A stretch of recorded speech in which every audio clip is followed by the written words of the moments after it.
আর দরে করেন, আর এগুলো বুঝছেন আপনার। তো মেয়েটার যখন 30 বয়স হবে তখন কত হবে? আর 15 পরে আপনার বয়স তখন 55। গিয়ে আপনার যৌন শক্তি দুর্বল, অনেকটা দুর্বল। 60 গেলে আরো দুর্বল। যখন আপনার 60 বয়স তখন মেয়েটার বয়স 35। 40 যখন তখন 65, তখন আপনি কোনো কাজের না। আর মেয়ে এখনো 40-এর মধ্যে আছে, তো মেয়ের জন্য স্বামীর প্রয়োজন। তখন গুনাহ হবে না? হবে না? কটা ছেলে আছে আর কটা মেয়ে আছে যে আল্লাহকে ভয় করে গুনাহ থেকে বাঁচতে পারে, গুনার রাস্তা সন্ধান করতে পারে।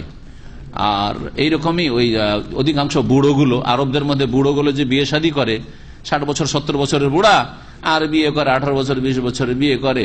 আর এখানে তো বিয়ে করে আবার দ্বিতীয় সংসারে বিয়ে হওয়া সহজ, যার ফলে ওর কাছ থেকে মোটা অঙ্কের একটা মোহর নগদও পেয়ে গেল। আবার বাঙালিদের মতো ধোকা তো দেয় না, যে কাবিন নামা লিখলো কিন্তু কিছু দেবে না, সব বাকি, আর বাকি দিয়ে সব ফাঁকি।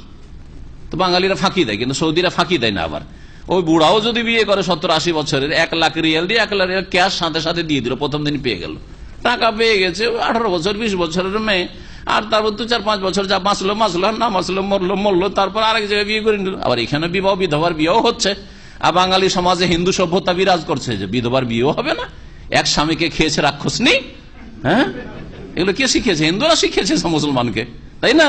তা আমরা জাতিতে মুসলমান, কিন্তু সংস্কৃতি সভ্যতায় আমরা হিন্দুদের অনেক সভ্যতা আমাদের মধ্যে রয়েছে। যার ফলে আমাদের দেশে বিয়ে করবেন তখন আমাদের দেশের মতো করে বিয়ে করবেন। আরবরা বিয়ে করছে, ঠিক আছে, আরবদের 2য় 3য় 5 স্বামীর ঘর ফিরে আসলো, কেউ তাকে খোটা দেবে না যে তুই এতটি স্বামী খেয়েছিস। কিন্তু আমাদের সমাজে সুবহানাল্লাহ, একটা স্বামী যদি আল্লাহ না করে কোনো বোনের মরে যায়, তো আর ও সুখ শান্তি পাবে না, সমাজে, পরিবারে, গ্রামে, প্রতিবেশীর কাছে ভালো কথা পাবে না। আল্লাহ পাক হেফাজত করে।